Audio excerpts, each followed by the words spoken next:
Karena anak gambarnya hari ini yang nggak berangkat siapa? Berangkat semua ya. Baik. Sebelum mulai pembelajaran kita berdoa terlebih dahulu. Doa mulai.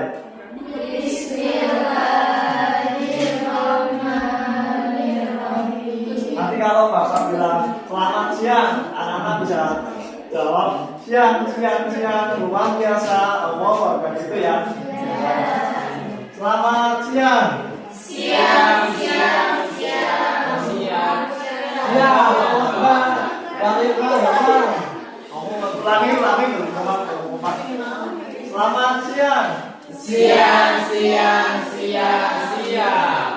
Alhamdulillah, Allahu Akbar. Baik, pada pertemuan kali ini kita akan membahas mengenai pernikahan dalam Islam, yaitu mapelnya tentang fikih kelas 11 ya. Pertama, di sini ada, kalian tahu nggak apa itu pernikahan?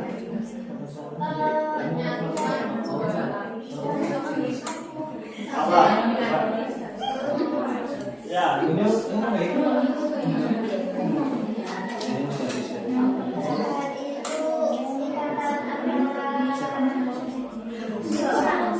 antara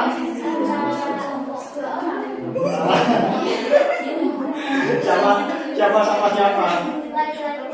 Oke, betul. Bisa tepuk tangan teman-teman.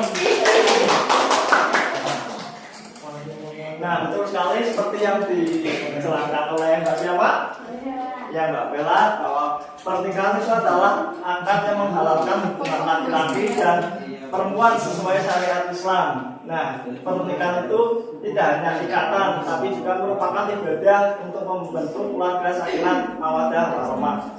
Seperti yang dicantumkan dalam Quran surat Al-Rum ayat 21, yang artinya bahwa dan di antara tanda-tanda kekuasaan ialah Dia menciptakan untukmu pasangan hidup dari jenis sendiri supaya kamu cenderung dan merasa terang kepadanya.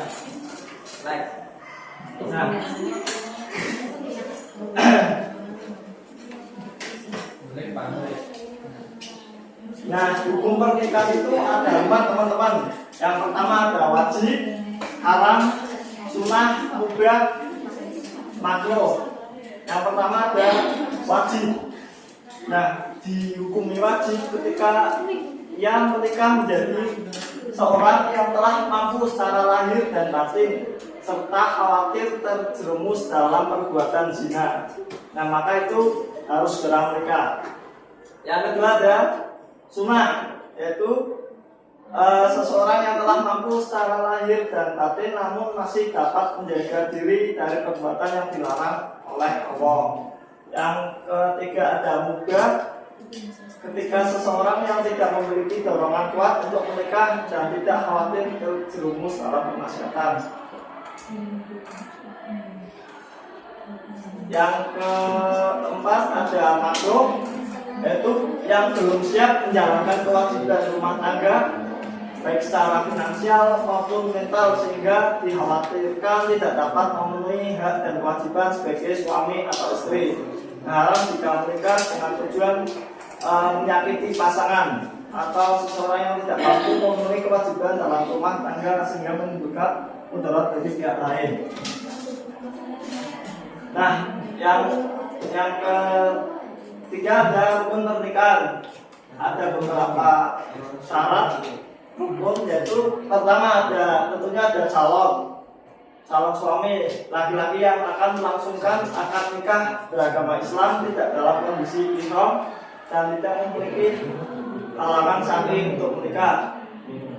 Dan ada juga tentunya ada calon istri, perempuan yang akan dinikahi beragama Islam tidak dalam masa idah dan tidak memiliki hubungan mahram dengan calon suami. Ketiga ada wali nikah, orang yang berhak menikahkan mempelai perempuan, yaitu ayah, kakek, saudara laki-laki, wali, hakim, jika wali nasab tidak ada.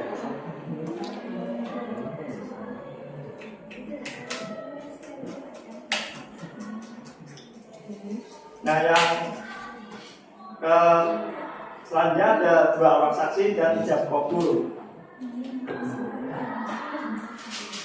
Sedangkan syarat pernikahan itu ada beberapa ini. Yang pertama tentunya beragama Islam. Kedua calon harus sama-sama agamanya Islam, tidak boleh beda agama, karena kalau beda agama itu nanti ditakutkan bisa dihukumi zina gitu. Yang kedua tidak memiliki hubungan mahram.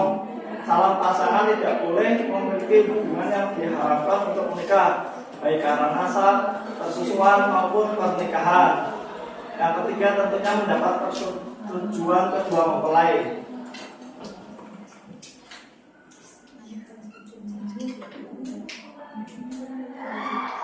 Nah, yang selanjutnya ada wali nikah. Tentunya ada 2 orang saksi yang memenuhi syarat beragama Islam, balik, berakal sehat, merdeka, dan hadir langsung dalam akad nikah.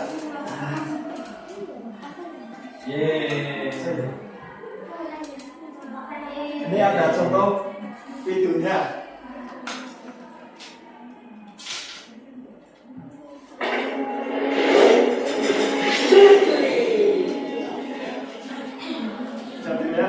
Mau dong, Pak.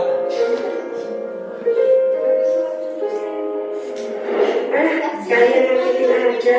Cie, mentang-mentang mau nikah, malu terus. Apaan sih? Kan aku jadi malu. Bentar. Ini bagus siapa? Itu calonku. Kenapa emangnya? Kenapa dia pakai simbol itu di bajunya? Itu lambang agama yang dianutnya. Jadi, calonmu itu non-muslim? Benar, dia non-muslim. Kalau begitu, batalkan saja pernikahannya. Kenapa harus dibatalkan? Benar, karena para wanita muslimah secara syariat dilarang menikah dengan lelaki non-muslim. Tapi kita sudah saling mencintai. Cinta bukan alasan untuk membenarkan sebuah tindakan, kecuali cintamu bisa membuatnya mentaati aturan tersebut. Maksudnya? Buktikan bahwa kekuatan cintamu mampu menjadikannya orang yang beriman. Jadi, aku harus mengajak dia masuk Islam dulu. Benar. Tapi bagaimana jika dia tidak bersedia? Maka cintamu itu tidak perlu dipertahankan. Mengapa begitu? Karena cinta itu hanya akan membawamu ke neraka. Kok bisa? Ya, jika kamu memaksa menikah, maka pernikahanmu itu tidak sah secara syariat. Maka dalam hubunganmu akan dianggap sebagai perzinahan. Engkau telah berzina dalam hidupmu. Ya. Yang lebih berbahaya lagi, jika kamu tetap memaksa menikah, lalu di kemudian hari kamu kehilangan imanmu demi kekasihmu itu, engkau telah berpaling dari Allah. Ya. Alhamdulillah, jangan sampai itu terjadi. Jadi, apa pilihanmu? Baiklah, lebih baik aku kehilangan cinta daripada aku kehilangan Allah. Aku bisa hidup tanpa cinta, tapi aku pasti tidak bisa hidup tanpa Allah. Dan